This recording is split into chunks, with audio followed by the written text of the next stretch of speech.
ये बात उन दिनों की है जब बुद्धा मरवन में अपना समय व्यतीत कर रहे थे।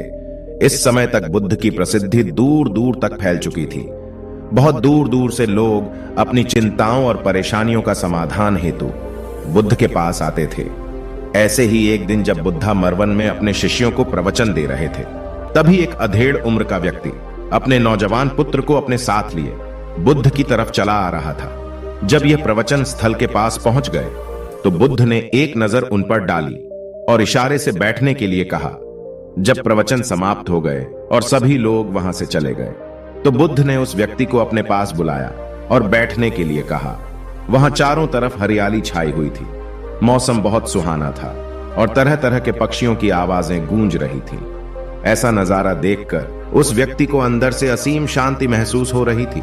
इसके बाद बुद्ध ने उस व्यक्ति से आने का कारण पूछा तो इस पर व्यक्ति ने कहा, तथागत, मैं 2 दिन की लंबी यात्रा करके अपने पुत्र को आपसे मिलवाने लाया हूं। ये मेरा इकलौता पुत्र है और ये हर समय थका थका रहता है। ऐसा लगता है जैसे इसके अंदर कोई जान ही ना हो। इसका स्वभाव भी काफी चिड़चिड़ासा हो गया है। अगर हम इससे कुछ भी कहते हैं तो यह हमारी छोटी छोटी बातों पर गुस्सा हो जाता है। इसके देखने की क्षमता भी उम्र से पहले ही कमजोर हो गई है और इसके बाल भी सफेद पड़ने लगे हैं। इतनी कम उम्र में इतनी बड़ी उम्र का लगना, मुझे तो कुछ समझ नहीं आ रहा है। तथागत, मैं अपने पुत्र के स्वास्थ्य को लेकर बहुत चिंतित हूं। जब मैं अपने पुत्र को वेद जी के पास लेकर गया तो उन्होंने कुछ औषधि दी और कहा, अपने पुत्र को तनाव कम लेने के लिए कहो। वो अपने दिमाग में बहुत अधिक तनाव लेता है, इसलिए उसकी ऐसी हालत हो गई है। लेकिन मैंने उसको बहुत समझाने के बाद भी तनाव का मतलब समझ नहीं आया। मुझे नहीं पता कि तनाव होता क्या है, यह किन कारणों से आता है और उसे कैसे अपने पुत्र के दिमाग से निकालूं। लेकिन मुझे सबसे पहले तो यह समझना है कि तनाव होता क्या है। इसीलिए तथागत, मैं आपके पास आया हूं। कृपया आप मेरी समस्या का समाधान कीजिए। यह सुन बुद्ध उसके पुत्र को बड़े ध्यान से देखते हैं। उसके चेहरे को देखते हैं, उसकी आंखों को देखते हैं और फिर उसके हाथों की नब्ज को भी देखते हैं। यह सारी विधि करने के पश्चात बुद्ध उस व्यक्ति से कहते हैं कि तनाव लेना तो कोई नहीं चाहता, लेकिन फिर भी यह तनाव लोगों के दिमाग को दीमक की तरह पकड़ लेता है और व्यक्ति जान भी नहीं पाता है कि वह तनाव में जी रहा है। लेकिन अगर व्यक्ति तनाव के कारणों को अच्छे से समझ लेता है और तनाव के बारे में कोई ऐसा पैमाना बना लेता है जिससे वह जान सके कि वह कितने तनाव में है, तो वह इस समस्या का समाधान भी खोज सकता है। सबसे पहले तो तुम ये समझो कि तनाव होता क्या है। जब भी कोई व्यक्ति कोई काम कर रहा होता है लेकिन उसका मन कहीं दूर भटक रहा होता है, कल्पनाओं में होता है, तो उसके शरीर और मन के बीच एक दूरी पैदा हो जाती है। यह दूरी जितनी अधिक होगी, व्यक्ति उतनी ही ज्यादा बेहोशी की अवस्था में होता है और शरीर व मन के बीच की इसी दूरी और खिंचाव को तनाव कहा जाता है। आखिर कोई पसंदीदा खेल खेलने के बाद व्यक्ति चुस्ती और प्रसन्नता से क्यों भर जाता है, जबकि उसने तो अपने शरीर को थकाया है। लेकिन समझने वाली बात यह है कि खेलते समय मन और शरीर एक साथ पूरी तरह से उस खेल में केंद्रित होते हैं, जिससे शरीर और मन के बीच दूरी पैदा नहीं होती और कोई तनाव पैदा नहीं होता। और अगर दिमाग में कोई तनाव था तो वो भी दूर हो जाता है। लेकिन इसके विपरीत, जब हम कोई ऐसा काम करते हैं जो हमें पसंद नहीं है, तो हमारा शरीर तो उस काम को कर रहा होता है, लेकिन हमारा मन कहीं दूर कल्पनाओं में भटक रहा होता है, जिससे शरीर और मन के बीच एक दूरी पैदा हो गई और तनाव ने जन्म ले लिया।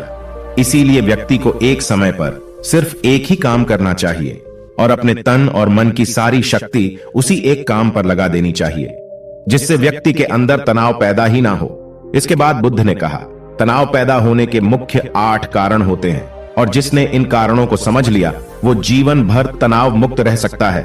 मुख्य कारणों में सबसे पहला कारण है अति महत्वाकांक्षी होना। महत्वाकांक्षी होना अच्छी बात है, लेकिन क्या कभी आपने इस बात पर ध्यान दिया है कि इंसान के लक्ष्य कभी पूरे ही नहीं होते हैं। उसका एक लक्ष्य पूरा हुआ नहीं कि वह दूसरे की तरफ भागने लगता है, दूसरा पूरा हुआ तो तीसरे की तरफ, और इस तरीके से वो अपने लक्ष्यों को पाने के लिए जिंदगी भर गोल गोल घूमता रहता है। इसीलिए जो व्यक्ति अति महत्वाकांक्षी होता है, जिसने बड़े बड़े लक्ष्य बनाए होते हैं, वह वर्तमान में कभी रह नहीं पाता है। उसका मन सदैव भविष्य की योजनाएं बनाने में ही व्यस्त रहता है। उसका शरीर तो वर्तमान में रहता है, लेकिन मन भविष्य में ही रहता है। जिससे मन और शरीर के बीच दूरी पैदा हो जाती है और वह तनाव भरी जिंदगी जीने लगता है। बुद्ध के मुंह से यह बात सुन उस लड़के ने कहा, है बुद्ध, तो फिर इसका मतलब है कि हमें लक्ष्य नहीं बनाना चाहिए, क्योंकि लक्ष्य बनाना भी तो महत्वाकांक्षा ही है। इस पर बुद्ध ने कहा, जीवन में लक्ष्य बनाना कोई गलत बात नहीं है, लेकिन समस्या तब उत्पन्न होती है जब वो अपना पूरा ध्यान उस लक्ष्य से मिलने वाले परिणाम पर ही लगा देते हैं और उसके परिणाम की चिंता करते रहते हैं। व्यक्ति को वर्तमान में जीना आना चाहिए।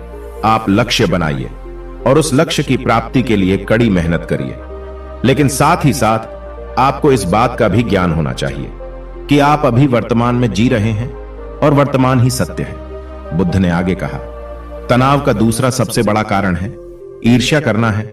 जब व्यक्ति ईर्ष्या और जलन से भर जाता है तो उसका मन अंदर से सड़ने लगता है। ईर्ष्या एक आंतरिक घाव है। आंतरिक घाव यानी मन का घाव। व्यक्ति के शरीर का घाव तो भर सकता है, लेकिन मन का घाव कभी नहीं भर सकता।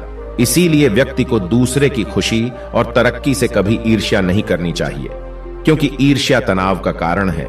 इसके बाद बुद्ध ने तनाव का तीसरा कारण बताते हुए कहा कि आरुषिपूर्ण काम न करना, इससे भी मन में तनाव पैदा होता है। जो काम करना हमें पसंद ही नहीं है, जिस काम में हमारी रुचि ही नहीं है, उस काम में हमारा मन लग ही नहीं पाएगा।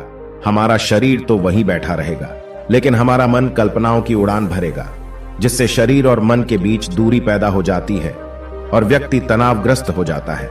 इसीलिए इंसान को हमेशा अपनी रुचि के अनुसार ही कार्य करना चाहिए। अगर व्यक्ति ने यह पता कर लिया कि उसे कौन सा काम करना पसंद है और वो उसी काम को अपने जीवन का लक्ष्य बना लेता है, तो फिर वो काम उसके लिए काम नहीं बल्कि एक खेल बन जाता है। फिर बुद्ध ने कहा, तनाव का चौथा कारण होता है किसी दूसरे से अच्छा रखना। बुद्ध ने उस व्यक्ति की ओर इशारा करते हुए कहा, एक पिता होने के नाते तुम्हारी अपने पुत्र से बहुत सी अपेक्षाएं होगी कि तुम्हारा पुत्र एक बहुत ही कामयाब इंसान बने, तुम्हारा नाम रोशन करे, जैसा तुम चाहते हो उस तरह का जीवन जिए, तुम्हारी हर बात माने। लेकिन क्या आज तक कभी किसी की सारी अपेक्षाएं पूरी हुई है?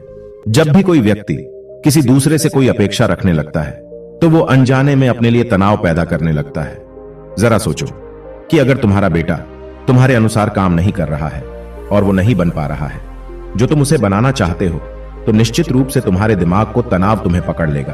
तुम तनाव से भरा जीवन जीना शुरू कर दोगे और इस तनाव के बस में आकर तुम ऐसा व्यवहार करोगे, ऐसी बातें करोगे कि तुम्हारा अपने पुत्र के साथ संबंध और भी खराब होता चला जाएगा।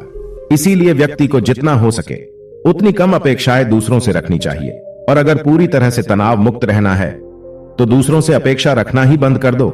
इसके बाद बुद्ध ने कहा कि शारीरिक कष्ट भी इंसान के तनाव का एक कारण होता है।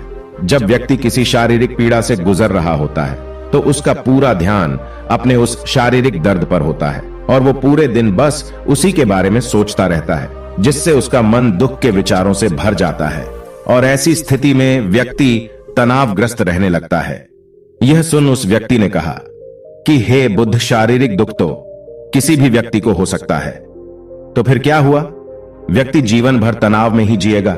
इसका जवाब देते हुए बुद्ध ने कहा कि इंसान को यह बात समझनी चाहिए कि हमारा जीवन दुखों का आधार है। जैसे जैसे हमारा जीवन आगे बढ़ता है, इसमें दुख आते हैं, बीमारियां आती है और फिर अंत में मृत्यु भी आती है। तो बीमारियां इंसान के जीवन का अभिन्न अंग है, कोई इनसे बच नहीं सकता।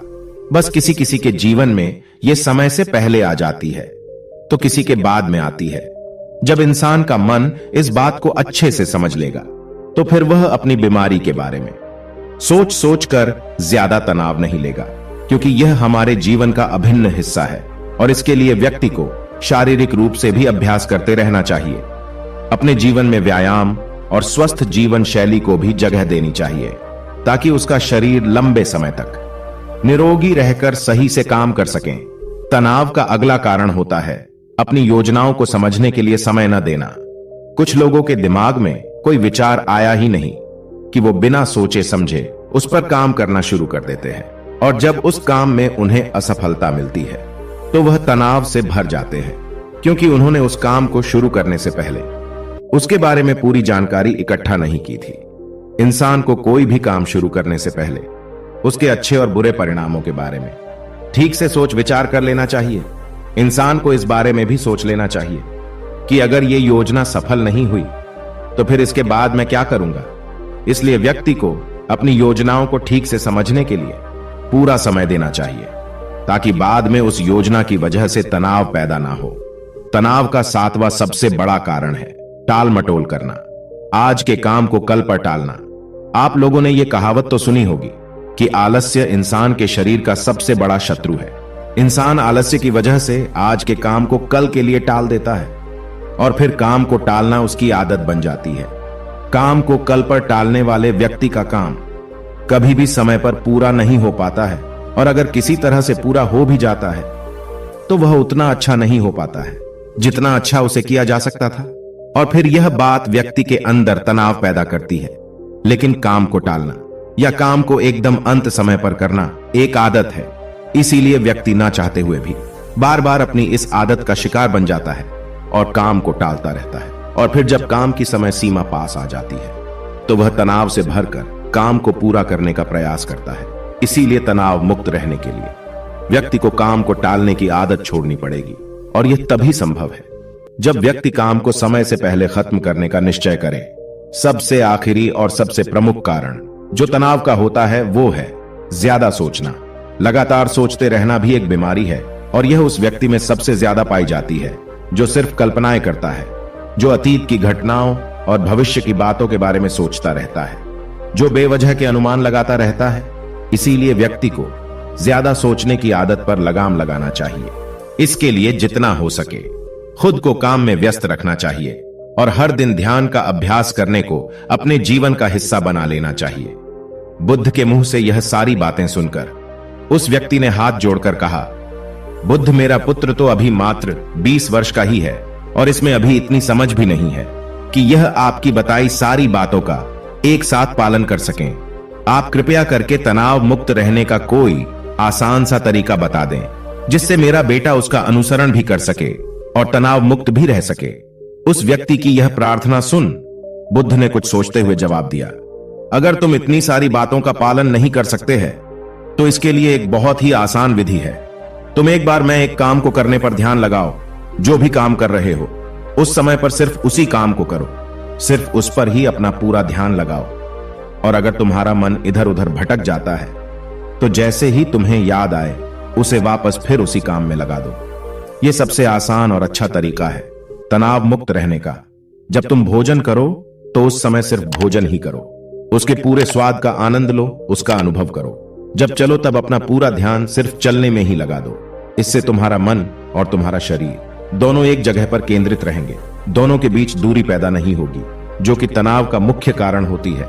इसीलिए जहां तक संभव हो सके एक समय पर सिर्फ एक ही काम करने का प्रयास करें, वो भी पूरे ध्यान के साथ। दोस्तों, आशा करता हूं कि आपको इस कहानी से काफी कुछ सीखने को मिला होगा। धन्यवाद।